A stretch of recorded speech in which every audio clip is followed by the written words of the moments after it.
Learning Objectives. In this chapter, the user will be learning about ASP.NET 2.0 and the following in detail. Features of ASP.NET 2.0, stages in web forms processing, introduction to server controls, HTML controls, validation controls, user control, data binding controls, configuration, personalization, session state, ADO.NET. Features of ASP.NET 2.0. What's new in ASP.NET? The Microsoft .NET Framework version 2.0 includes significant enhancements to ASP.NET in virtually all areas. ASP.NET has been improved to provide out-of-the-box support for the most common web application situations. You will find that you can get websites and pages up and running more easily and with less code than ever before. At the same time, you can add custom features to ASP.NET to accommodate your own requirements. Specific areas in which ASP.NET has been improved are productivity. You can easily and quickly create ASP.NET web pages and applications using new ASP.NET server controls and existing controls with new features. New areas such as membership, personalization, and themes provide system-level functionality that would normally require extensive developer coding. Core development scenarios, particularly data, have been addressed by new data controls, no-code binding, and smart data display controls. Flexibility and extensibility. Many ASP.NET features are extensible so that you can easily incorporate custom features into applications. The ASP.NET Provider model, for example, provides pluggable support for different data sources. Performance. Features such as pre-compilation, configurable caching, and SQL cache invalidation allow you to optimize the performance of your web applications. Security. It is now easier than ever to add authentication and authorization to your web applications. Hosting. ASP.NET includes new features that make it easier to manage a hosting environment and create more opportunities for hosters to add value. Computer languages and frameworks evolve as the needs of the development community evolve. ASP.NET is certainly no exception. ASP.NET 2.0 is the first major update to the ASP.NET framework and includes solutions to common problems encountered with ASP.NET 1.x as well as new features that greatly increase the flexibility and functionality of web development on the .NET platform. If you're still working with ASP applications, then ASP.NET 2.0 offers even more incentive to upgrade. Goals of ASP.NET 2.0. Improve the reliability and usability of web applications. Currently, many ASP.NET 1.x applications run on Microsoft IIS 5.0. ASP.NET 2.0 leverages new IIS 6.0 features for improved performance and scalability. Specifically, IIS 6.0 provides a new process model which greatly enhances the ability of a server to host multiple applications in a truly independent fashion. Each ASP.NET application resides in its own isolated process and cannot accidentally interact with other applications. Quite simply put, applications can no longer break into each other. Each application runs completely separated from every other application. If one application crashes, it doesn't affect other applications. In terms of usability, new features such as master pages and themes allow you to develop large web applications using a consistent structure that is manageable and configurable. Reduces the number of lines of code you have to write in common scenarios. ASP.NET 2.0 includes wizards and controls that allow you to perform frequent tasks, for example, data access, without having to write a single line of code. Visual Studio 2005 includes designers to lay out and configure complex pages with data-bound tables. As a developer, you can use the wizards to work faster and smarter. ASP.NET 2.0 also leverages changes in the .NET framework. Offer user features to personalize web applications. ASP.NET 2.0 includes built-in controls to help you manage user accounts and personalize the content and layout of pages in your application. First, the membership service lets you track users. The new login controls integrate with the membership service to allow you to automate account creation and user login without writing any code. The new Web Paths feature allows you to create web applications that contain controls that can be edited and personalized by users. Users can select and customize the paths that are displayed on a web page as they see fit. Finally, the Profile service provides long-term persistence of user preferences and data through declarative XML configuration. Provide enhanced design features to generate consistent layouts and design. ASP.NET 2.0 supports master pages, themes, and skins to build applications with a consistent page layout and design. These new features are easy to implement and modify and greatly enhance the manageability and maintainability of large applications. Many of the new features in ASP.NET 2.0 are aimed specifically at addressing these goals. ASP.NET 2.0 builds on ASP.NET 1.x to provide a powerful web application development platform. What does ASP.NET 2.0 mean to ASP developers? For ASP developers, the impact of the many new features in ASP.NET 2.0 is largely dependent on your development background. You no longer have to worry about HTML tags, post, get, and query strings. You can focus on developing code that implements business logic. This spaghetti code made readability very difficult. Scripting code could be inserted anywhere, which also made it hard to build well-designed applications that shared code properly and in an extensible fashion. You can also leverage master pages to quickly create a coherent design for your application or apply skins and themes to programmatically set the look and feel of your web pages. Changes in architecture.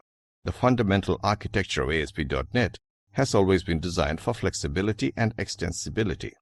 ASP.NET 2.0 continues this tradition by incorporating a new provider model to support many of the new features. New utilities and APIs have been added to improve site maintenance and improve configuration.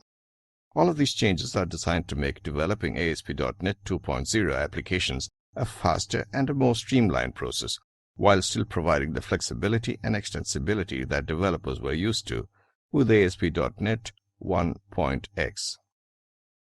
ASP.NET 2.0 Providers. The provider model defines a set of interfaces and hooks into the data persistent layer that provides storage and retrieval for specified requests. In this way, the provider model acts as a programming specification that allows ASP.NET 2.0 to service unique client concerns. ASP.NET 2.0 uses a wide variety of providers, including membership. The membership provider manages, supports user authentication and user management. Profile. The profile provider supports storage and retrieval of user-specific data linked to a profile. Personalization. The personalization provider supports persistence of web path configurations and layouts for each user. Site navigation. The site navigation provider maps the physical storage locations of ASP.NET pages with a logical model that can be used for in-site navigation and linked to the various new navigation controls. Data providers. ADO.NET has always used a provider model to facilitate the connection between a database and the ADO.NET. API.ASP.NET 2.0 builds upon the data provided by encapsulating many of the ADO.NET data calls in a new object called a data source. Each new type of provider acts independently of the other providers. You can therefore replace the profile provider without causing problems with a membership provider. The ASP.NET 2.0 coding model. In ASP.NET 1.x, you could develop an ASP.NET page in one of two ways: code direct, code behind.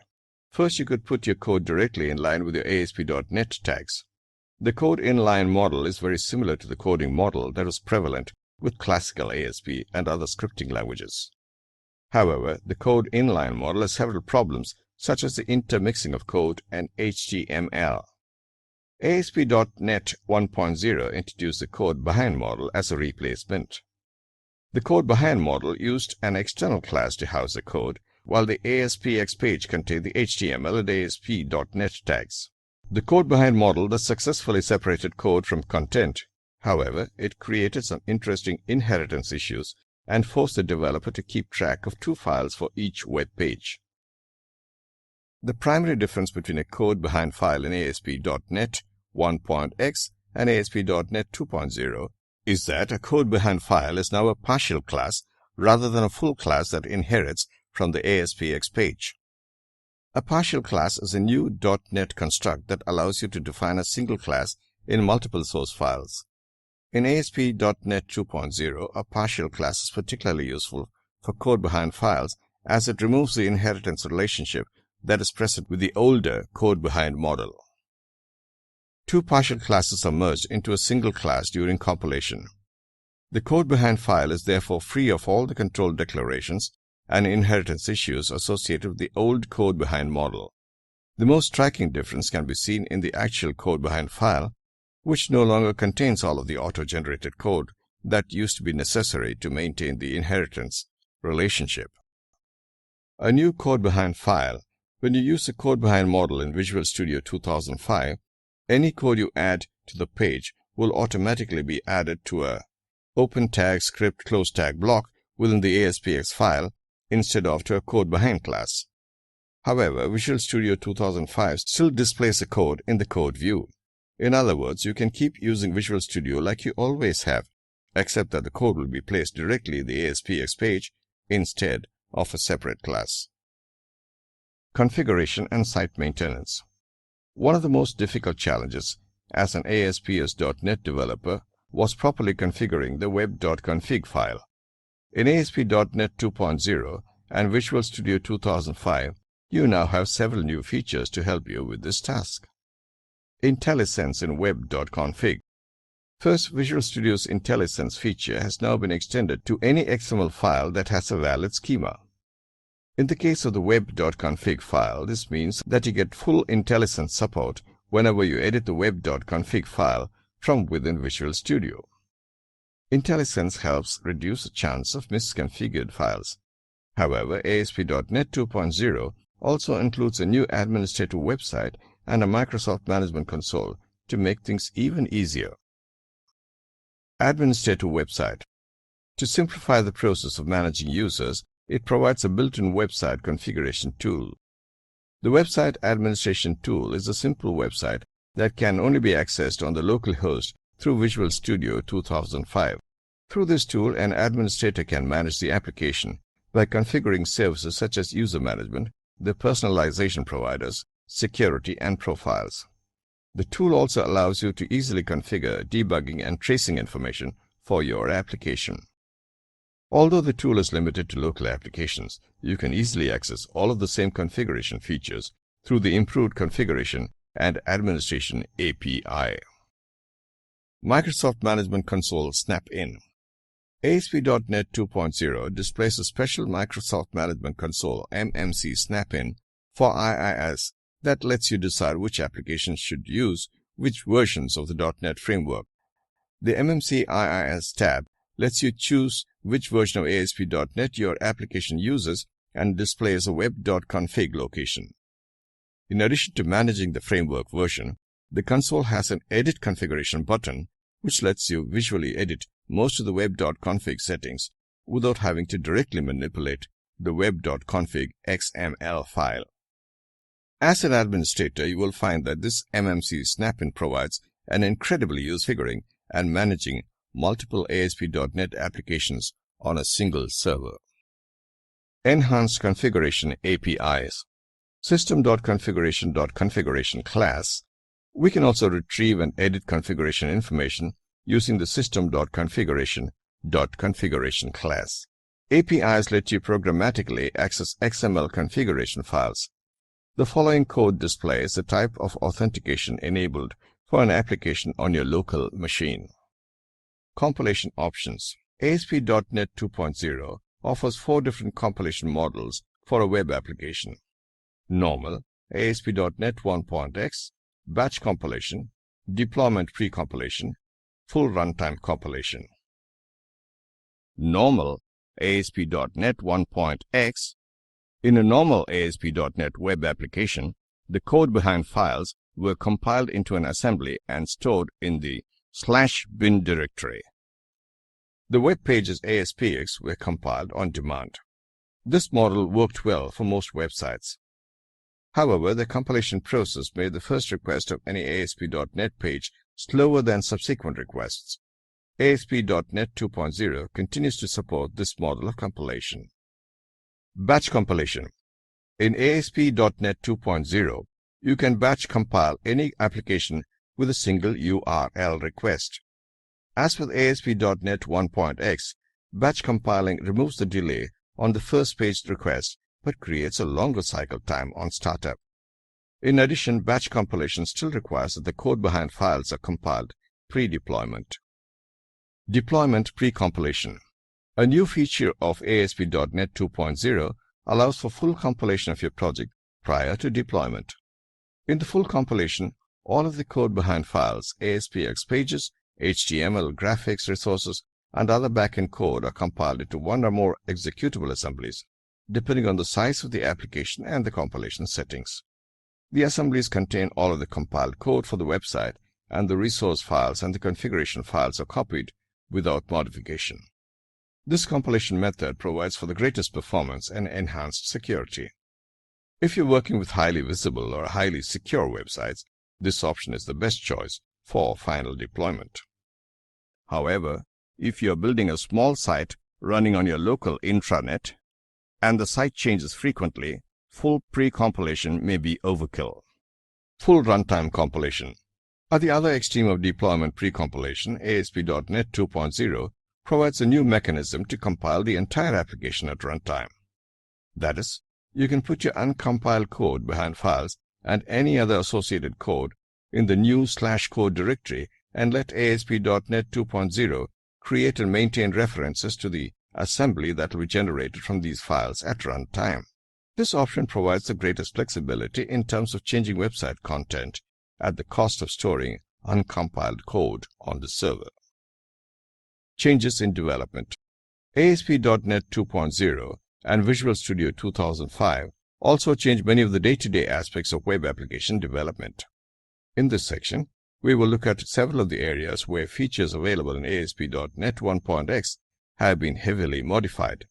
Development tools. IntelliSense. IntelliSense helps you develop code faster by issuing pop-up programming hints. Every time you reference an object in your code, IntelliSense offers you a list of available methods, properties, and events. You no longer have to type out complete methods or search documentation for parameter specifications.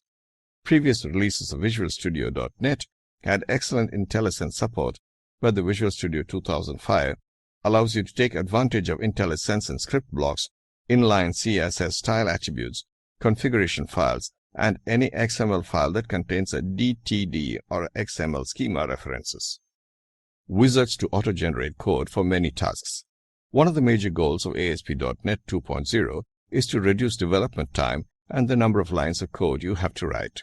Visual Studio 2005 includes wizards you can use to create data source connections and many other common tasks. Designer support for master pages, themes, and skins. Classic ASP pages required you to start each new page from scratch. Replicating page layout in an application was a time-consuming process. WYSIWYG, what you see is what you get. Visual Studio 2005 provides full WYSIWYG support for the ASP.NET master pages. Master pages are page templates that can be used to apply consistent style and layout to each page in your application. After you create a master page, you can easily create new pages that leverage your master page and let ASP.NET automatically apply the style and layout of the master page.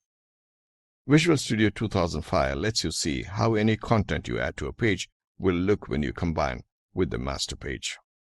Improved code editing features. Editing code is not an easy task in traditional ASP applications. Visual Studio 2005 makes code editing much easier by preserving all HTML code, including white space, casing, indentation, carriage returns, and word wrapping. Visual Studio 2005 allows you to set style formats for the HTML code for your application that can be improved or exported to standardized development. Style sheets allow you to format the way your content is displayed to a user. Visual Studio .NET 2005 allows you to customize the format for how your HTML code is written. For example, you can enforce style guidelines to ensure all HTML tags are capitalized, or that all nested HTML elements are indented 2 spaces. These guidelines allow your entire development team to develop pages with the same formatting rules. Visual Studio 2005 also supports tag outline and tag navigation modes to help you edit large documents. These modes allow you to move through, expand, and collapse HTML and ASP.NET tags and to see open and close tag relationships clearly. You can easily add and edit tables into HTML pages using the Insert Table dialog box. The wizard lets you specify the style, size, table width and number of rows and columns, and format of a table without writing any code. Visual Studio 2005 Lightweight Web Server. Visual Studio 2005 includes a lightweight web server for developing ASP.NET applications. The web server services local requests only and is perfect for development. By adding this web server, you no longer need to use IIS on a development machine. You can use the built-in server and get full debugging support. Another important advantage is any user can build and test an application. You no longer need to be an administrator on the computer. It should be noted that you must still deploy your final applications on IIS. Improved debugging environment. Debugging applications in ASP is an arduous process, as code is interpreted on the fly. Syntax errors aren't exposed until you run applications. The debugging support is improved in Visual Studio 2005. Visual Studio .NET 2003 provided limited support for edit and continue debugging. Visual Studio 2005 improves edit and continue debugging and provides more information during the debugging process. For example, an improved implementation of data types provides information about variables and expressions as mouse pop-up windows during the debugging process. Visual Studio 2005 also provides additional features like advanced debugging with breakpoints on disassembly, registers, addresses when applicable, and just my code stepping. Stages in web forms processing. Page framework initialization. The page's page_init event is raised and the page and control view states are restored. Uses. During this event, the ASP.NET Page Framework restores the control properties and post-back data. This is the stage in which ASP.NET first creates the page. It generates all the controls you have defined with tags in the .aspx web page. In addition, if the page is not being requested for the first time, in other words, if it's a post-back, ASP.NET deserializes the view state information and applies it to all the controls. At this stage, the page.init event fires. However, this event is rarely handled by the web page because it's still too early to perform page initialization. User code initialization. The page's page_load event is raised. At this stage of the processing, the page.load event is fired. Most web pages handle this event to perform any required initialization, such as filling in dynamic text or configuring controls. The page.load event always fires, regardless of whether the page is being requested for the first time or whether it is being requested as part of a post-back. Uses. Read and restore values stored previously. Using the page.isPostBack property, check whether this is the first time the page is being processed. If this is the first time the page is being processed, perform initial data binding. Otherwise, restore control values. Read and update control properties. Validation. The syntax for creating a validation server control is open tag ASP:control_name ID equals sum_ID run at equals server/close tag. The validate method of any validator web server controls is invoked to perform the control specified validation. ASP.NET includes validation controls that can automatically validate other user input controls and display error messages. These controls fire after the page is loaded, but before any other events take place. Users. There is no user hook at this stage. You can test the outcome of validation in an event handler. Event handling. The general syntax of an event is private void event name, brackets, object sender event args, e, close bracket. If the page was called in response to a form event, the corresponding event handler in the page is called during the stage. When you use the data source controls, ASP.NET automatically performs updates and queries against your data source as part of the page life cycle. Users. Handle the specific event raised. If the page contains types of validation for ASP.NET Server controls, manually save the state of page variables that you are maintaining yourself. Check the isValid property of the page or of individual validation controls. Manually save the state of controls dynamically added to the page. Cleanup. The page_unload event is called because the page is finished rendering and is ready to be discarded. At the end of its life cycle, the page is rendered to HTML. After the page has been rendered, the real cleanup begins and the page.unload event is fired. At this point, the page objects are still available, but the final HTML is already rendered and can't be changed. Remember, the .NET Framework has a garbage collection service that runs periodically to release memory tied to objects that are no longer referenced. If you have any unmanaged resources to release, you should make sure you do this explicitly in the cleanup stage, or even better, before. When the garbage collector collects the page.disposed event fires. This is the end of the road for the web page. Users. Perform final cleanup work, closing files, closing database connections, discarding objects. Introduction to server controls. It's important to understand how server controls operate and how they are completely different from the way you define controls in other languages like Classic ASP or PHP, another popular programming language creating dynamic websites. The text in a text box in these languages, you would use plain HTML and mix it with server-side code. As you can see, this code contains plain HTML mixed with the server-side block delimited by open tag % and %close tag that outputs the current time using the equals symbol. This type of coding has a major disadvantage. The HTML in the server-side code is mixed, making it difficult to write and manage your pages. Although this is a trivial example in which it's still easy to understand the code, this type of programming can quickly result in very messy and complex pages. Server controls work differently.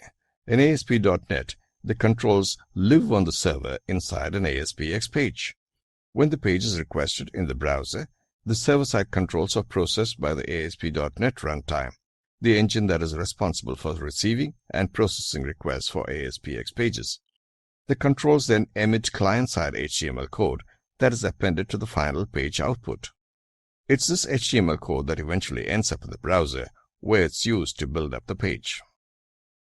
Instead of defining HTML controls in your pages directly, you define an ASP.NET server control with the following syntax, where the italicized parts differ for each control.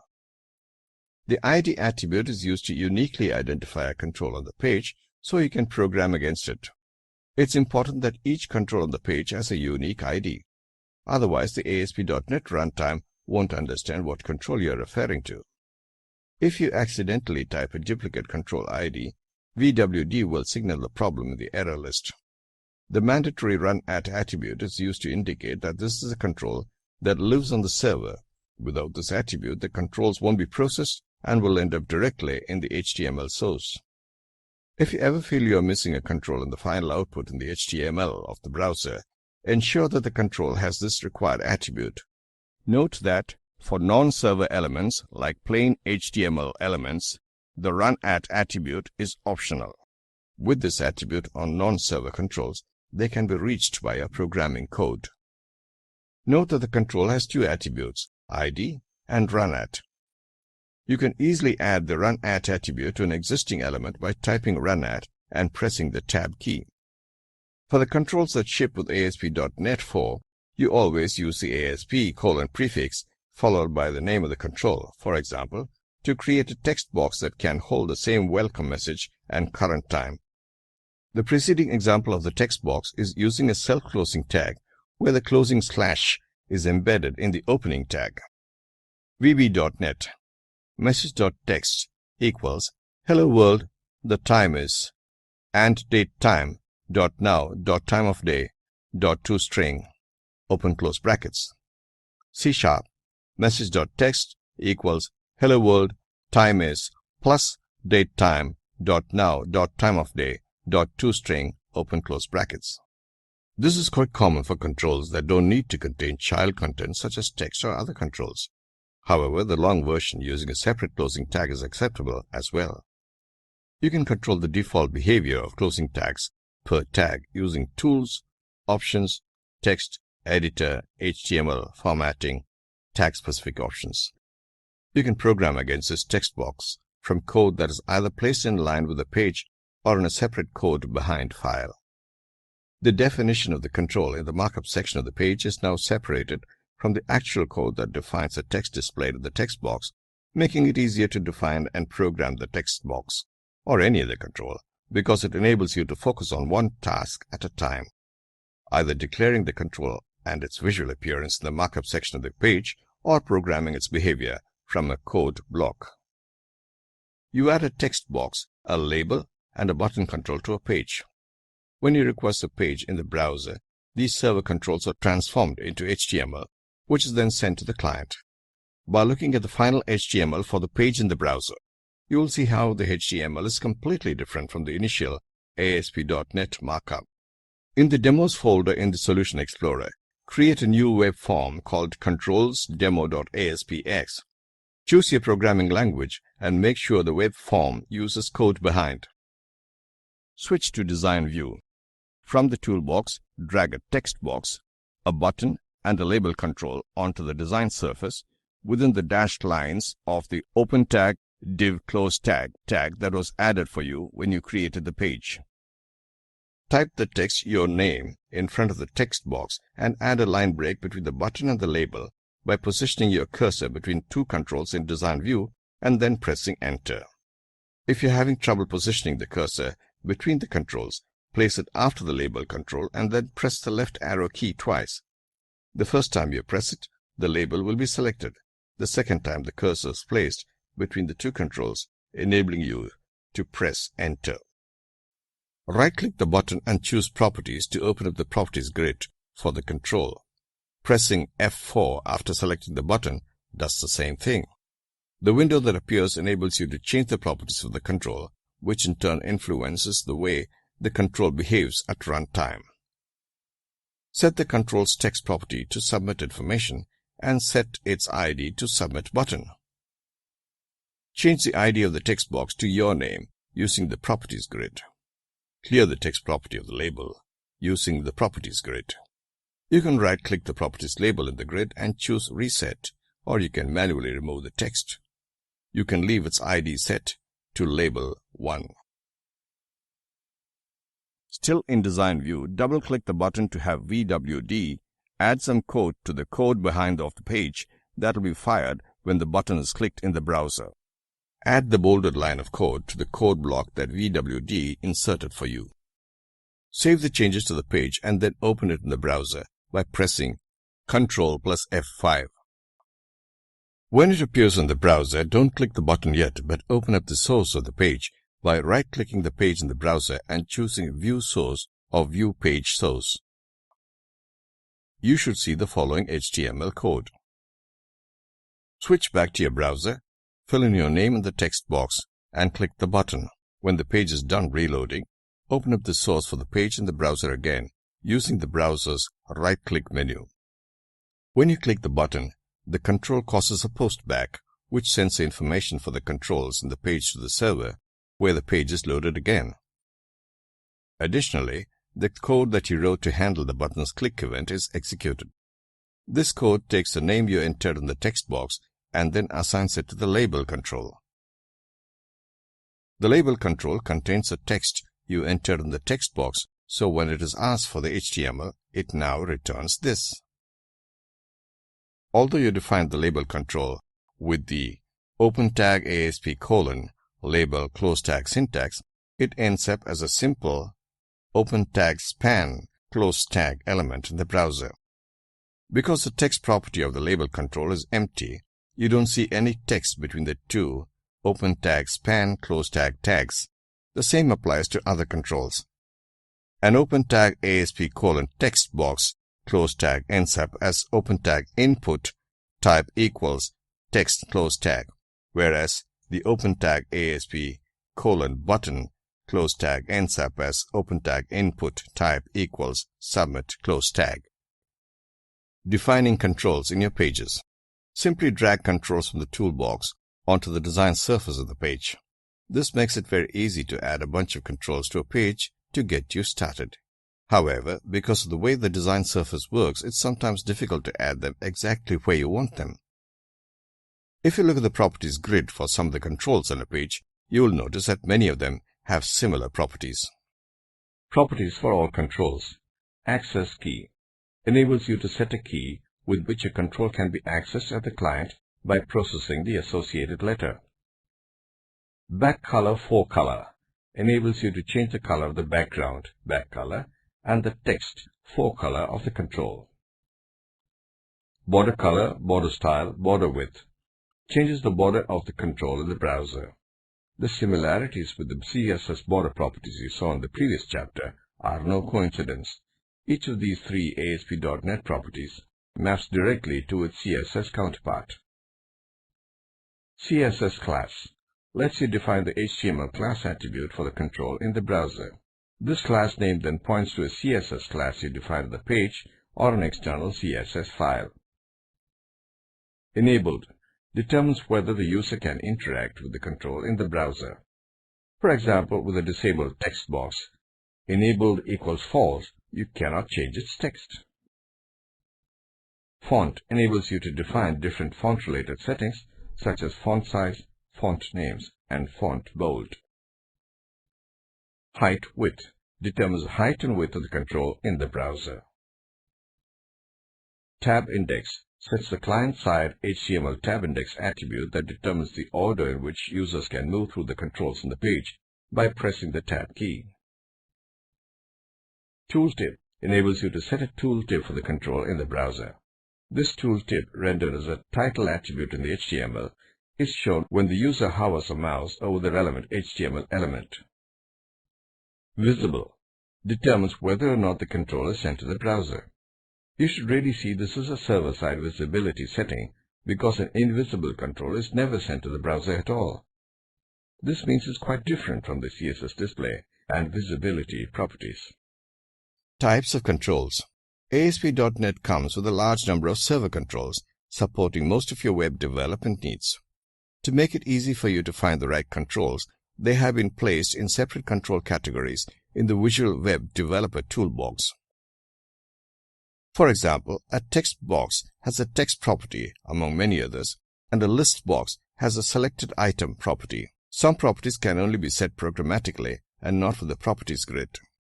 Standard controls. The standard category contains many of the basic controls that almost any web page needs.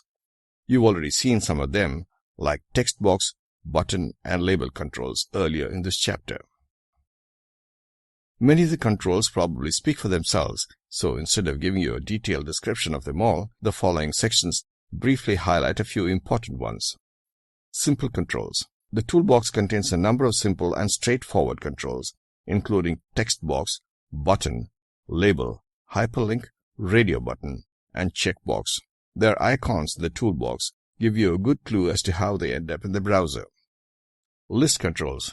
The standard category also contains a number of controls that present themselves as lists in the browser. These controls include list box, drop-down list, checkbox list, radio button list, and bulleted list. To add items to the list, you define open tag ASP : list item close tag elements between the opening and closing tags of the control. The drop-down list enables a user to select only one item at a time. To see the currently active and selected item of a list control programmatically, you can look at its selected value, selected item, or selected index properties. Selected value returns a string that contains a value for the selected item, like C# or Visual Basic in the preceding example. Selected index returns the zero-based index of the item in the list.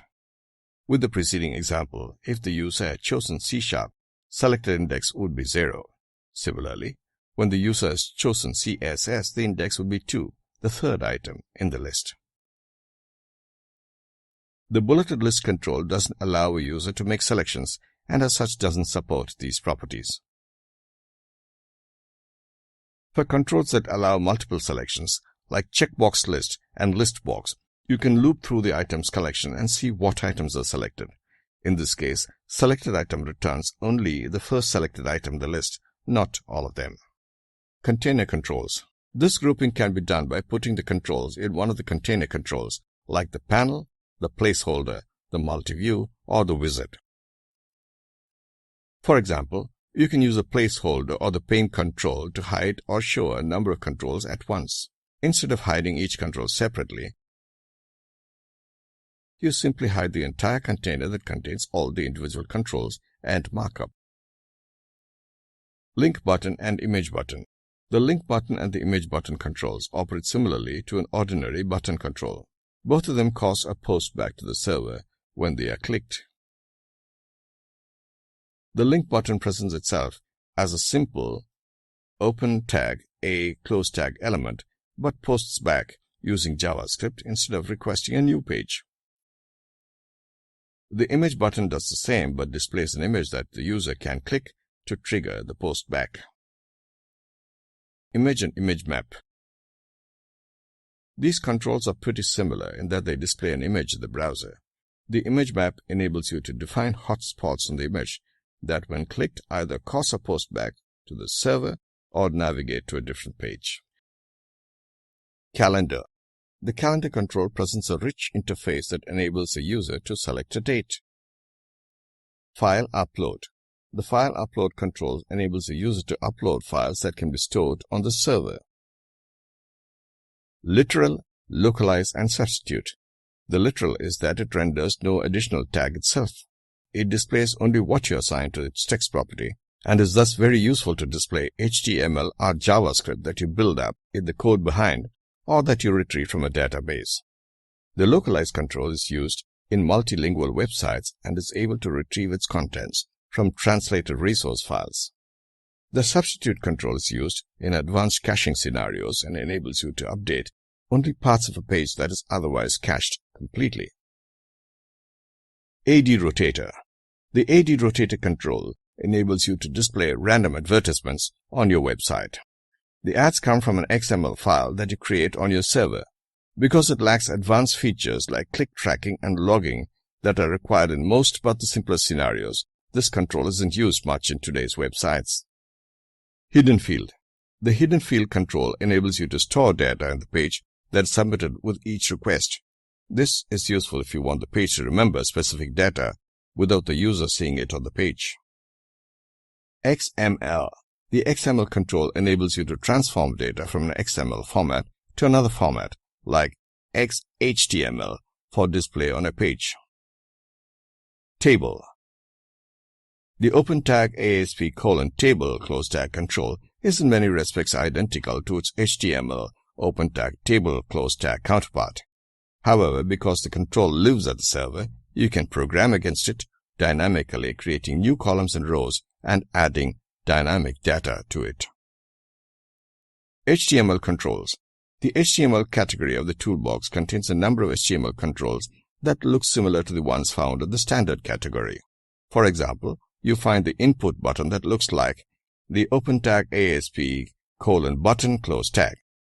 Similarly, there is a select control that has the open tag ASP.drop-down list close tag and the open tag ASP:/listbox close tag as its counterparts. HTML control.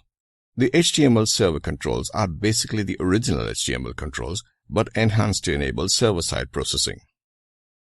The HTML controls like the header tags, anchor tags, and input elements are not processed by the server but sent to the browser for display. They are specifically converted to a server control by adding the attribute runAt equals server and adding an ID attribute to make them available for server-side processing. For example, consider the HTML input control. It could be converted to a server control by adding the runAt and ID attributes. Advantages of using HTML server controls. Although ASP.NET server controls can perform every job accomplished by the HTML server controls, the later controls are useful in the following cases: using static tables for layout purposes, converting a HTML page to run under ASP.NET. Example for HTML control. The following example uses a basic HTML table for layout. It uses some text boxes for getting input from the users, like name, address, city, state, etc. It also has a button control, which is clicked to get the user data displayed on the last row of the table. Observe the followings. The normal HTML tags has been used for the page layout. The last row of the HTML table is used for data display. It needed server-side processing, so an ID attribute and the runAt attribute have been added to it. The code behind the button control. Validation control. ASP.NET validation controls validate the user input data to ensure that useless, unauthenticated, or contradictory data don't get stored.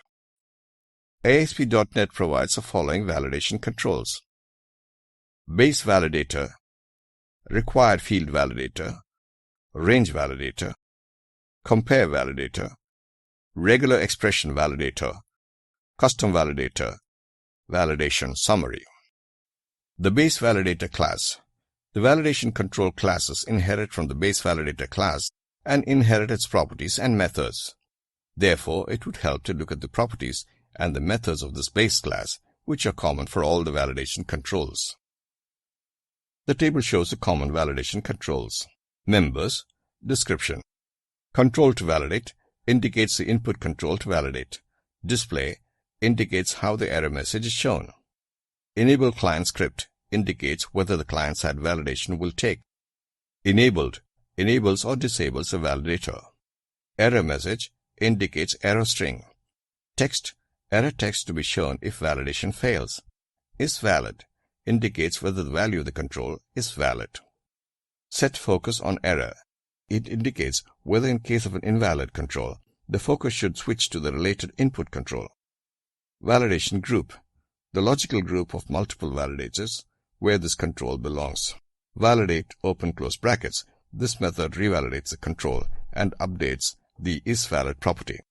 The required field validator. The required field validator control ensures that the required field is not empty. It is generally tied to a text box to force input into the text box. It is useful to validate whether the user filled the required text box or not. If not, the error message would be displayed. The syntax for the control. The range validator. The range validator control verifies that the input value falls within a predetermined range. It has three specific properties. Properties. Description. Type. It defines the type of the data. The available values are currency, date, double, integer, and string. Minimum value. It specifies the minimum value of the range. Maximum value. It specifies the maximum value of the range.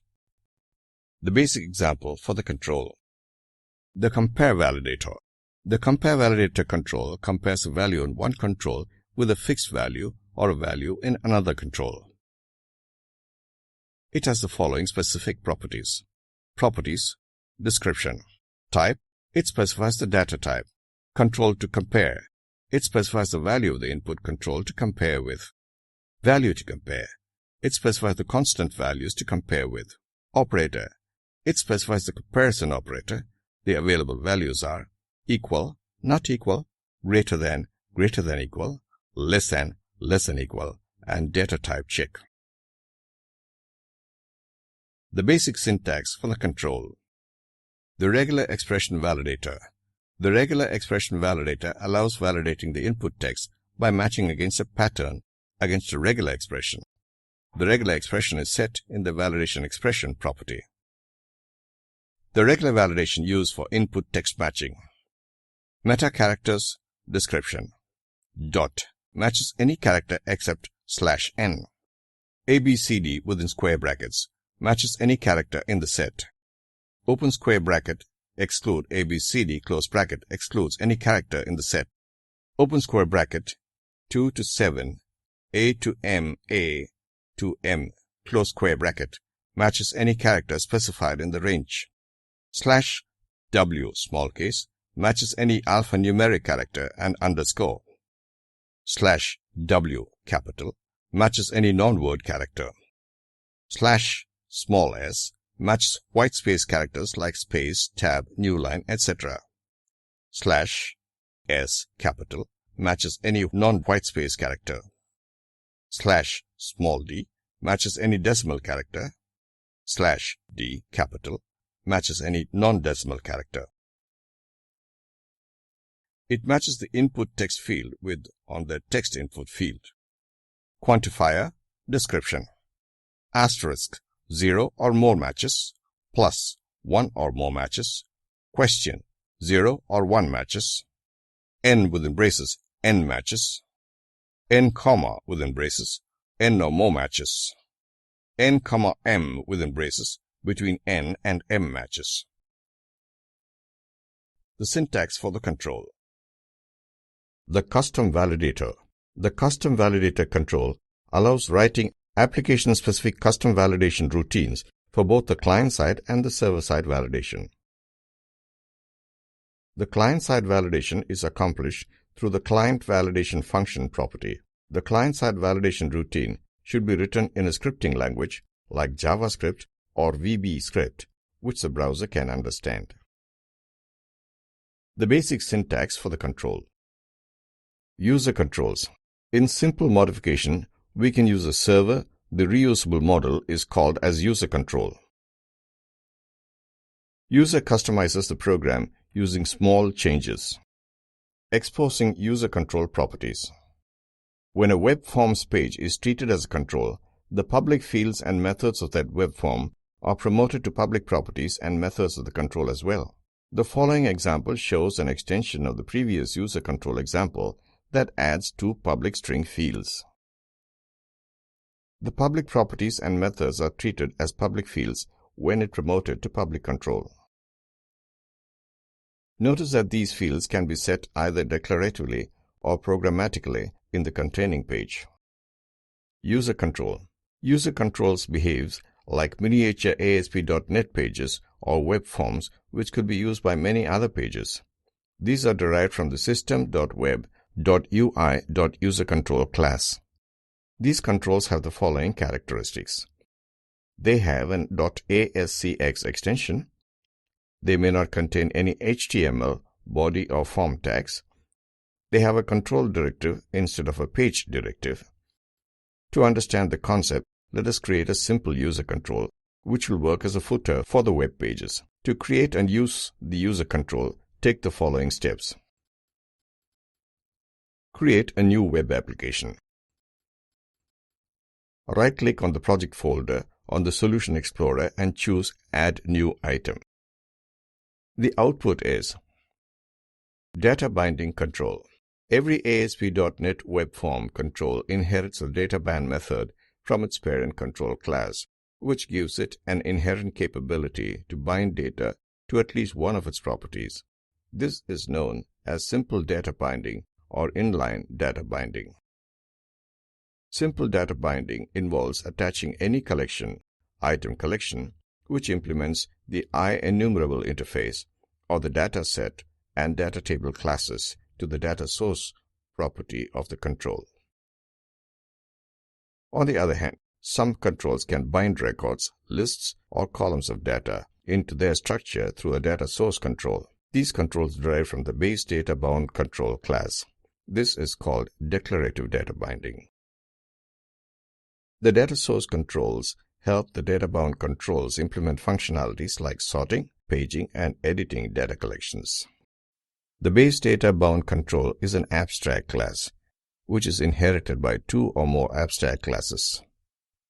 Data bound control, hierarchical data bound control. The abstract class data-bound control is again inherited by two more abstract classes, list control, composite data-bound control.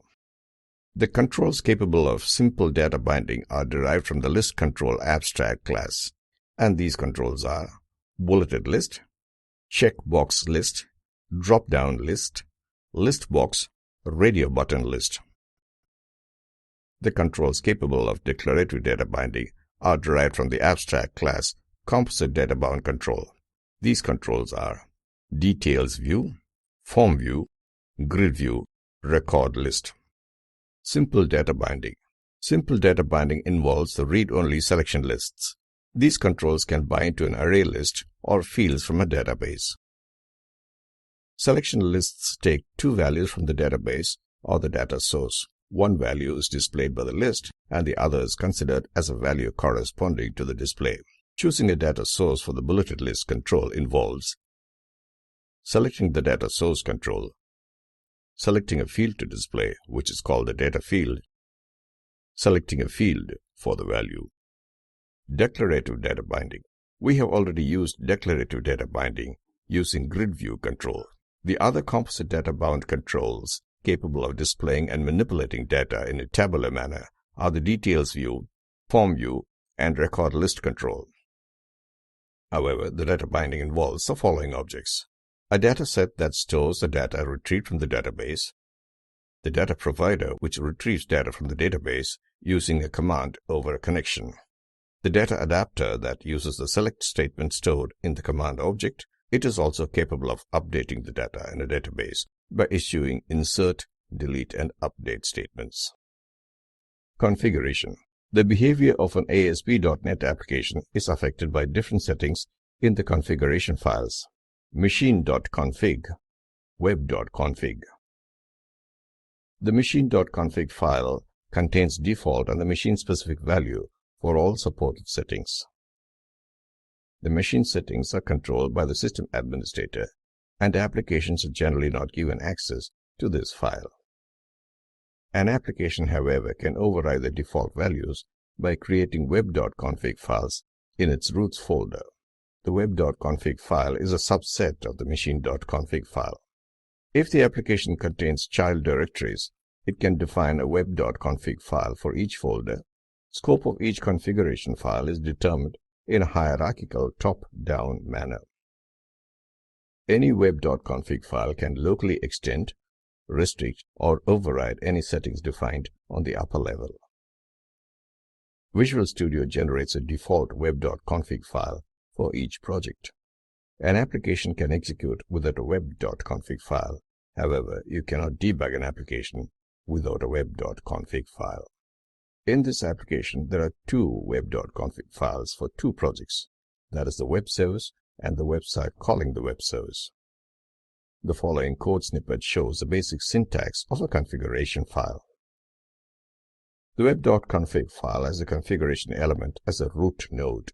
Information inside this element is grouped into two main areas: the configuration section handler, declaration area, and the configuration section settings area.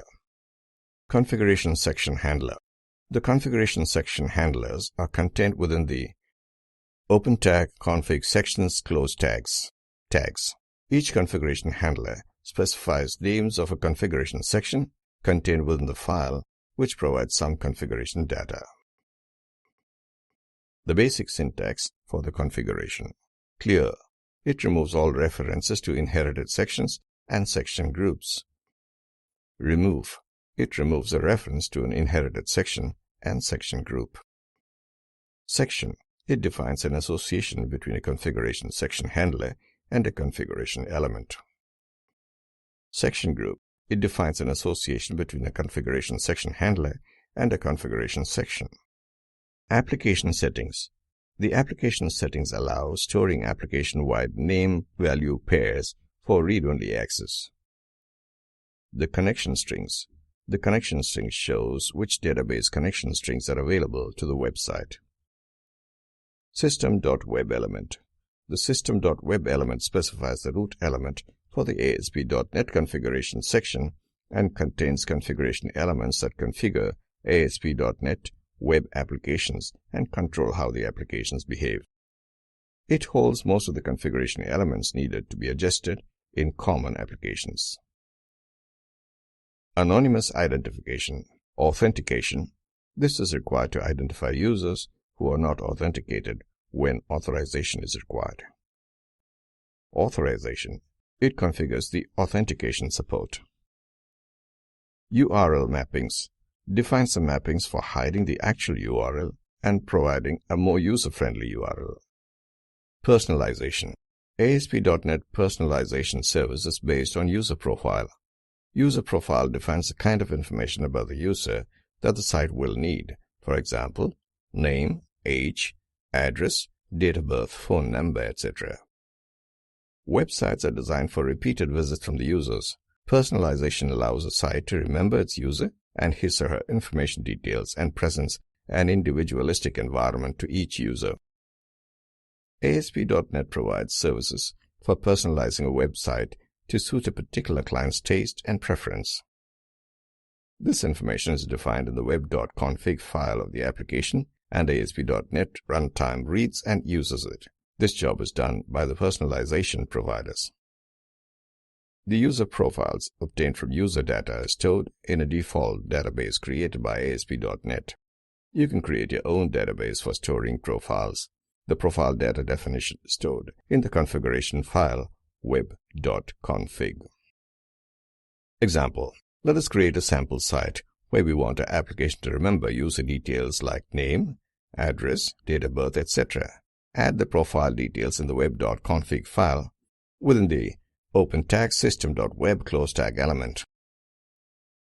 When the profile is defined in the web.config file, the profile could be used through the profile property found in the current HTTP context and also available via our page. Add the text boxes to take the user input as defined in the profile and add a button for submitting the data. Attributes for the open tag add close tag element. Apart from the name and type attributes that we have used, there are other attributes to the open tag add close tag element.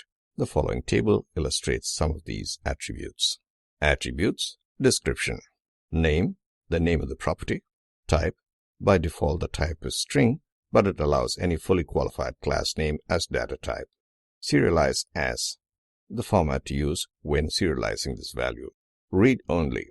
A read-only profile value cannot be changed by default. This property is false. Default value. A default value that is used if the profile does not exist or does not have information. Allow anonymous.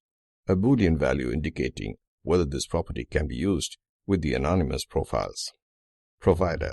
The profiles provider that should be used to manage just this property. Session state. Session and application variables are an important part of the ASP programming, whether it's developing simple hit counters or developing advanced chat servers. Session and application variables are a must-have feature of many applications. A web server, IIS or PWS capable of running ASP scripts. Basic knowledge of ASP. Session object. The session object is used to store variables for each specific visitor to your website. These variables could represent anything from how many pages the user has viewed to their login details. A session is defined as a time from when the user visits your site to the time when he leaves. Session variables die after a visitor closes their web browser. That is, they are not persistent. Variables stored in the session object are available to all ASP pages on that particular website. Common information stored in session variables includes name, ID, and personalization preferences.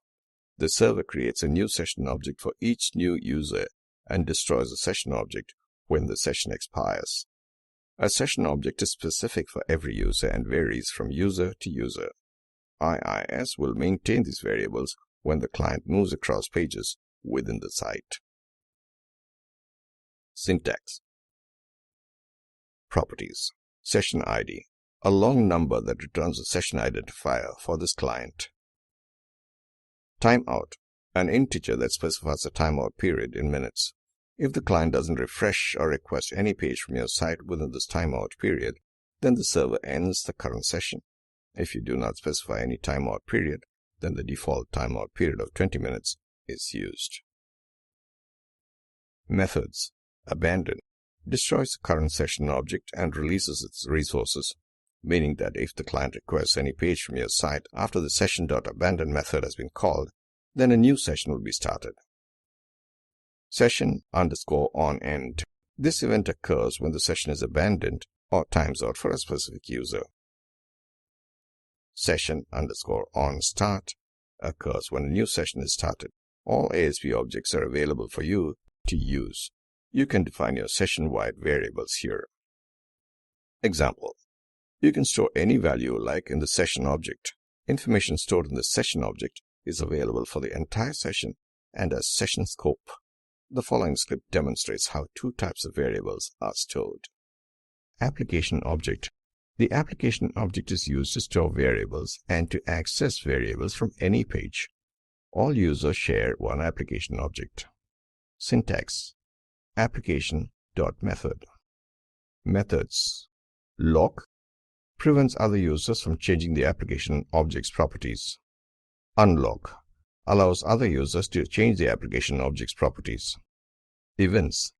Application_onEnd. This routine is called when all user sessions expire and the application quits. This event lives in the global.asa file, which we will look at shortly. Application_onStart. This routine is called when the application object is first references. This event lives in the global.asa file as well. Example. The global.asa file. In the global.asa file, you can tell the application and session objects what to do when the application session starts and what to do when the application or session ends. The code for this is placed into event handlers. Types of events: application_onStart, session_onStart, session_onEnd, application_onEnd. Example. This event occurs when the first user calls the first page from an ASP application. This event also occurs after the web server is restarted or after the global.asa file is edited. When this procedure is complete, the session_onStart procedure runs. This event occurs every time a user visits your website and requests the first page. This event occurs every time a user ends a session. A user ends a session after a page has not been requested by the user for a specific amount of time. This event occurs after the last user has ended the session. Typically, this event occurs when a web server is stopped or restarted. This procedure is used to clean up settings after the application stops, such as deleting records or writing log information to text files. Maintaining client state with cookies. If a visitor comes to your site and types his name into a form, that you might want to remember that information. You may only want to remember it for his current visit, session, or for all subsequent visits for personalization, like "Welcome back, Mike." The term state describes all client browser data for the session. ASP uses client browser-side cookies to remember or persist this data. Cookies are small text files stored on the visitor's PC, usually in %root%/Windows/temporary internet files/cookie:\user_name@host_name file. These text files are editable with Notepad or Microsoft Word. Two types of information are stored in the cookie files: client data, unique cookie ID. Client data. The variables that make up the cookie for the visitor. These are stored as name or value pairs, such as name equals John. Unique cookie ID. This allows the ASP session to identify the client browser on page-to-page and visit-to-visit basis. Example. ADO.NET. ADO.NET provides a bridge between the front-end controls and the back-end database. The ADO.NET objects encapsulate all the data access operations, and the controls interact with these objects to display data, thus hiding the details of movement of data. The following figure shows the ADO.NET objects at a glance. The following table shows some important properties of the dataset class. The dataset class properties, description. Case sensitive indicates whether string comparisons within the data tables are case sensitive. Container gets the container for the component. Data set name gets or sets the name of the current data set. Default view manager returns a view of data in the data set. Design mode indicates whether the component is currently in design mode. Enforce constraints indicates whether constraint rules are followed when attempting any update operation. Events gets the list of event handlers that are attached to this component. Extended properties gets the collection of customized user information associated with the dataset. As errors indicates if there are any errors. Is initialized indicates whether the dataset is initialized. Locale gets or sets the locale information used to compare strings within the table. Namespace gets or sets the namespace of the dataset. Prefix gets or sets an XML prefix that aliases the namespace of the dataset. Relations returns the collection of data relation objects. Tables returns the collection of data table objects. The data table class. The following table shows some important methods of the data table class. Properties, description. Child relations returns the collection of child relationship. Columns returns the columns collection. Constraints returns the constraints collection. Dataset returns the parent dataset. Default view returns a view of the table. Parent relations returns the parent relations collection. Primary key gets or sets an array of columns as the primary key for the table. Rows returns the rows collection. The data row class. The data row object represents a row in a table. It has the following important properties. Properties, description. Has errors indicates if there are any errors. Items gets or sets the data stored in a specific column. Item arrays gets or sets all the values for the row. Table returns the parent table. The data adapter object. The data adapter object acts as a mediator between the data set object and the database. This helps the data set to contain data from more than one database or other data source. The data reader object. The data reader object is an alternative to the data set and data adapter combination. This object provides a connection-oriented access to the data records in the database. DB command and DB connection objects. The DB connection object represents a connection to the data source. The connection could be shared among different command objects. The DB command object represents the command or a stored procedure sent to the database from retrieving or manipulating data. Conclusion. In this chapter, the user would have learned about ASP.NET 2.0 and the following in detail. Features of ASP.NET 2.0, stages in web forms processing, introduction to server controls, HTML controls, validation controls, user control, data binding controls, configuration, personalization, session state, ADO.NET.